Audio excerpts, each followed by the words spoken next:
Morning Blues for Monday the 20th of January 2025. Hope you had a brilliant weekend. We're into a new week, although Chelsea are still yet to play their Premier League game this weekend, and of course that is tonight at the Bridge against Wolves. I'll be heading down to the Bridge later today for tonight's game.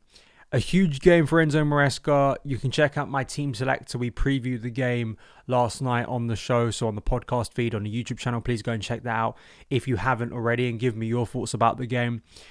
This morning, more frustration, and I don't know. I'm so desperate for Chelsea to win a game just to be able to sit here and actually say something positive about Chelsea, because we were in a cycle a few weeks ago that was so refreshing in comparison to recent years, where we could actually, generally be positive about Chelsea, and we could talk about good performances, we could talk about good players, we could think positively about the future, and how quickly things have changed to kind of revert back to where we've been. It feels like in recent years where there's kind of more criticism than positivity. I won't, and I don't think anyone should ever shy away from that. Like, I don't think it's right for us to sit here and deny reality. Chelsea are not in a great place at the moment from a form point of view, and also when you look at other teams like Man City starting to click into gear, who we play on Saturday at the Etihad, and the transfer window has been a mess, and I think for a lot of people it has. The majority of opinion I've seen, there are varying scales to that, but I think most people have kind of looked with bafflement at this transfer window and what it says about the club currently. So we're going to go through some of the latest things about the transfer window. There's kind of no other place to start, and please do like, subscribe here on Monday mornings, Wednesday mornings and Friday mornings for Morning Blues on YouTube. Also my podcast feed, go and check it out. I may be doing a watch along for the Man City game on Big Up on Saturday evening. I'll let you know, I'll confirm ahead of time. I know some people have been asking for watch along, so we may be doing that for the big game against Man City, which, depending on what happens tonight, could be a very big game in the race for Champions League football come Saturday evening. So please do share the content around. But let's start with the midfield situation, which is looking concerning. Like, I did my preview last night, and I hope that Enzo Fernandez is ready for the game. But given the nature of Chelsea's transfer window and lack of incomings, it is reliant on Enzo and Caicedo basically staying fit, because Romeo Lavia continues to pull up with injuries. The backup options have not been good enough. Keenan Dewsbury-Hall has been resigned to a bit of a joke at this point, and I know that sounds really brutal, but I don't know how else to describe the situation he's in currently, where he's barely been used, and I think he even may have an injury problem, or he's had a knock in recent weeks, so he may not even be available himself. Sorry, Cassidy has been in negotiations to leave basically all month, and that's been dragging on, and we have no interest in using Carney Chukwuemeka. So our midfield options are threadbare, at least based on what's actually there and also what Maresca is kind of willing to use. So it's a concerning area. And I think a lot of people have come to the conclusion that, yeah, sure, maybe we don't sign a central midfielder, but we've got Lesley Ugochukwu out on loan at Southampton, who had another decent display yesterday, despite, of course, Southampton losing again. Andrey Santos, another assist last night, has been doing wonders at Strasbourg this season. And surely we're going to recall one of them. Like, you just look at the squad, we've still got quite a bit of the season to go. You got Conference League, you got FA Cup, and you got the race for Champions League football in the Premier League. We need more defensive cover as injuries have started to pile up.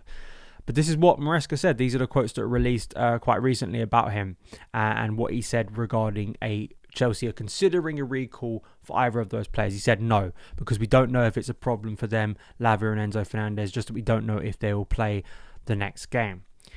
So what he's referring to there is, well, if Enzo and Lavia are ready for the game, then no problem. I completely disagree. If Lavia and Enzo are still fit, Chelsea still have a problem in central midfield. I talked about this in the summer. It seemed to go completely under the radar how suddenly threadbare our central midfield options were. Even in August, I was talking about this. And this is a time when Enzo Fernandez wasn't hitting form. He wasn't performing to the level he has maybe in the past month, right? Like, his performances were really poor. So from a form point of view and also just depth point of view, there were real problems in that area. We decided to sell our best midfielder from last season. That's still Conor Gallagher, and I still can't help but feel that's a bad decision.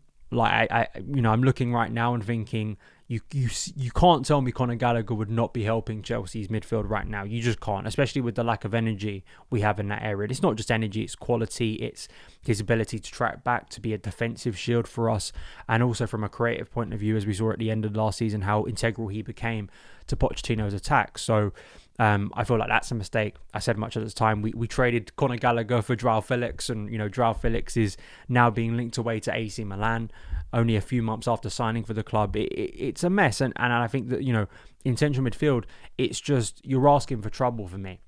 Ugochukwu feels like a decent profile to bring back. He's not the ready-made article, but as someone who could come in and play those Conference League minutes, who could give a little bit of leeway and make it that you aren't just hoping and praying that Lavia avoids injury. Because at the moment, we can't rely on Lavia for more than like 45, 50 minutes anyway. So whilst they're easing him back, there isn't really any other option. Moises Caicedo has had to play basically all of the serious minutes this season, and I think he's done a brilliant job. I still think he's been one of Chelsea's best players. However, if he goes down with an injury, Chelsea are in serious trouble. Andrey Santos, from an attacking point of view, just from a squad building point of view, it looks completely inept. And this is where, we get into an area where I know many people won't agree with me. But, it's at moments like these, and I spoke about this with the Garnacho links on Friday, and you can let me know in the comments. It's these moments when I look at squad problems like this where I think, is it actually about the things that we care about? Like the things we care about objectively as football fans, not just as sentimental Chelsea fans, as people try and dismiss, is making a better football team. You want the best options you can possibly have. You want, with the money you can spend, to invest in a squad that's going to be significantly better, one of the best in the Premier League in Europe, that can make us seriously compete with the best teams in this league. And I look at oversights like this and I sort of sit there and go, is that really the main priority and the thinking of the sporting director regime at the current point? Because logically, so many of our decisions, if you frame it in a football context, just don't make a lot of sense. If you move it over to the financial sense, but even then I think that's a very slim justification, which people always kind of fall back on, where I go, it doesn't even make a lot of sense. We are 20 days into this window. Chelsea haven't sold a single player. So any idea of us selling Cassidy, Dewsbury Hall, Renato Vega still being linked away, Axel Disasi, Nkunku, no one's walked out the door. So even as a window where maybe January has been in recent years, where we've been able to get players out the door, even on loan, they failed to do that. The most embarrassing thing about this window, I'm happy about it, but they had to recall Trevor Chalobah because of the mess they've made on that situation. We've heard from Simon Phillips this morning that Chelsea are still linked to the Bournemouth defenders Zabani and Dean Huijsen. Of course, they played against Chelsea last week and are part of a team currently for Bournemouth that are doing really, really well. Another convincing win for them at the weekend. And, you have to take teams like Bournemouth seriously, just like you have to take teams like Nottingham Forest seriously. This has just sprung to mind.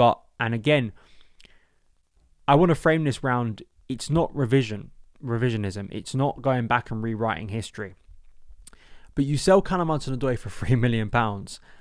And my issue isn't that you sell Callum Hudson-Odoi. My issue is that if you sell him for that lower fee, you better be in a better position in a left wing area or an attacking area when he hits form. And again, unfortunately, we're in a position where I look at Callum Hudson-Odoi, we sold him for a mental low fee. I mean, in the current market, it's absolutely insanity that we sold him for that lower fee. I'm sorry. Given what we've paid for players like Joao Felix, what we paid for Keane and Dewsbury Hall, it makes absolutely no sense in the current market. At Man United paying 80 million for Anthony. It shows you how stupid the transfer market is and how you actually can't take a lot of fees that seriously, because there's no way that Joao Felix is worth 30 million more than Callum Hudson-Odoi. It makes no logical sense in truth. Even Pedro Neto, a player who I do like, should not be worth that much more than the player like Hudson-Odoi, who has been producing now for Bournemouth for Nottingham Forest for over a season. And it goes back to the issues in squad building and whether actually the things that me and you probably care about and wanting the squad to be better. These are the key areas that we need to improve if we want to improve as a football team and get back to some form.